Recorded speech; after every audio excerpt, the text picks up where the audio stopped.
Hello guys, welcome back to the YouTube channel Programming Knowledge. In today's Excel VBA videos, we are going to continue our discussion from the previous video itself, in which we started our discussion about the name property, and also we are going to discuss another property of the sheets in today's video. So let's start. This is our screen from the previous video itself, where we created a macro named as name sheets, and in this macro we provided some code which was used to rename a sheet. So in the previous video we talked about how can we add a sheet with a custom name and how can we rename an existing sheet. Okay, so these were the two things that we talked about in the previous video. In today's video, what we are going to see is what are the other applications of this name property of the worksheets. Okay, now this name property is not only used to assign a simple name to a particular sheet, but it can also be used to get the name of the sheets. It is a two-way property, which means that it can be used to set the name of the sheets, and on the other hand it can also be used to get the name of the sheets. So up till now we were using this name property to set the name of a particular sheet, but what happens if you want to get the names of a particular sheet? Then also you can use this name property. So the question is, how can we do that? So let's see. Let us just clear this line of code, and if we just right click over here, then you can get this activate menu, and in this activate menu you will get all the names of the sheets that are present in the current workbook. Okay, so from here we can find out the position of a particular sheet, and if you want to use the name property for getting the name of the sheet, then you must use the position for that purpose. Okay, so suppose I want to know that what is the name of the sheet that is at the second position in my workbook, then what code do I need to write? Okay, so let us jump to our VB. Actually the name is renamed sheet, that's what we are hoping to get. So let us go to our VB code, and here we first need to type in the worksheet function. Okay, so just type in worksheets, within the parenthesis provide it with the index, that is 2, close the parenthesis and put a dot. Now after the dot you need to write the name of the property, which is nothing but the name property. Okay, so name. This would help you to get the name of the sheet. Since we are not using the equals operator, we are not assigning it to anything, so VB would itself recognize that right now what we want to do is get the name of the sheet that is present at the second position. Now it would give us a name, but we need to store the name at some place, or we need to show it to the user in some way. So one way to do that is use a message box. A message box we have already seen is a kind of a box that shows you some kind of information. It shows you some kind of a message. So let's just write the message box. For that message box, what is the code? Let us write it over here. You simply need to type in the word message box, that is MSGBOX,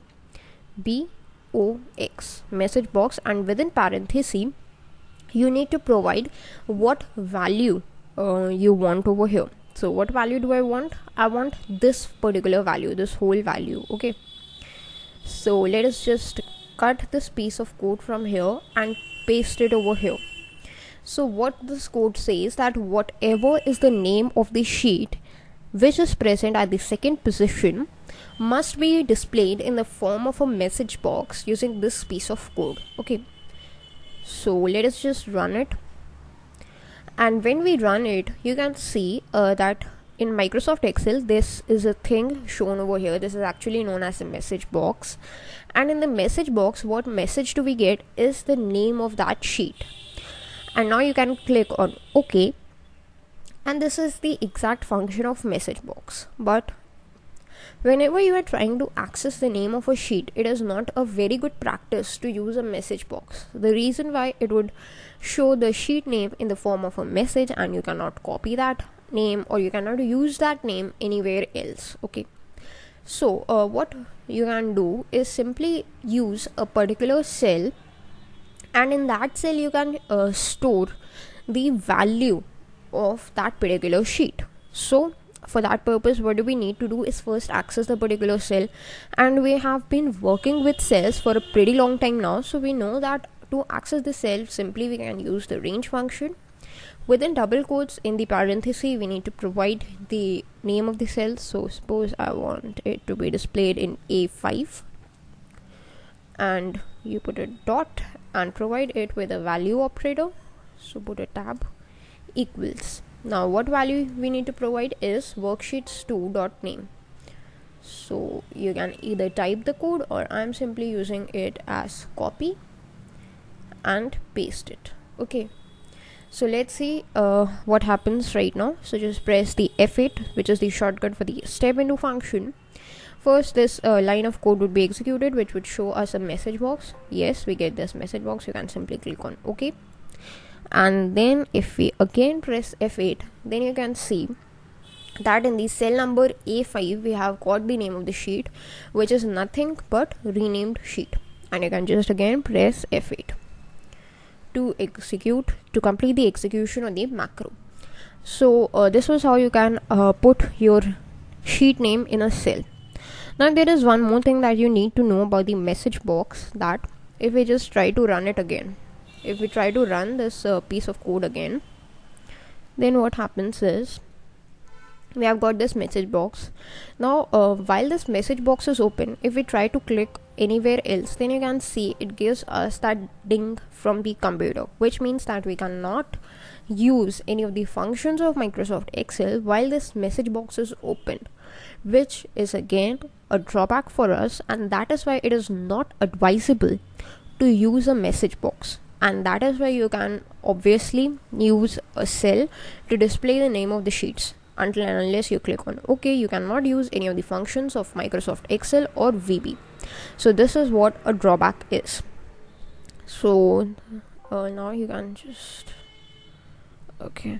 press the F8 function, so we get our sheet over here. And that's how you can actually use the multiple sheets. We just showed the name of a single sheet, but if you want to show the name of multiple sheets, suppose you need to use the range function and show the name of any other sheet.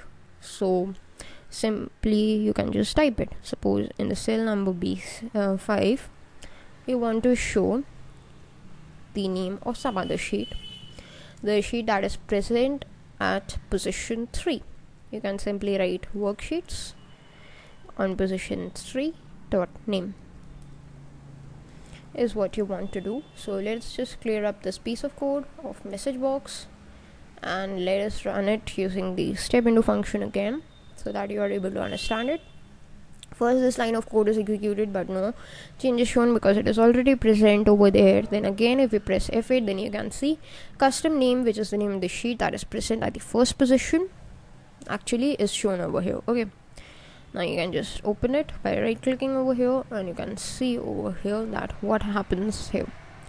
Okay, you can just see that custom name and renamed name, and similarly using this option you can access as many sheets as you want. So that was about how you can use the name property to get the names of the particular sheet in Microsoft Excel. Now what happens is once you have got the names of the sheet, this was actually all about the name property, and now we have another property with us, and this property helps us to copy the sheets from one place to another. So basically what a copy function do, we all know that it copies the data from one place to another. We can copy the data of the cells simply using the Control C and Control V function. But what if we need to copy the whole sheet, or we need to move the whole sheet? Then what we can do? This is the exact procedure that we need to follow. So instead of the VB, first of all, let us look at what are the steps in Microsoft Excel for the copy function. If you want to copy any sheet, suppose this is the rename sheet, this is what I need to copy. Okay, actually yeah, this is the rename sheet that I want to copy, and Okay, actually this renamed sheet is what I want to copy. I want to create a copy of this renamed sheet. Okay, so what can I do is just right click over here, and there is this option of move or copy. So using this particular option is what I need to copy it. Okay, so this is simple using Microsoft Excel, but in the next video we are going to see that how can we use this option using the Visual Basic Code. So that is all for today's video, and I hope you all have enjoyed it. You must have learned something new, and stay tuned for the next video to learn about the copy function. Thank you.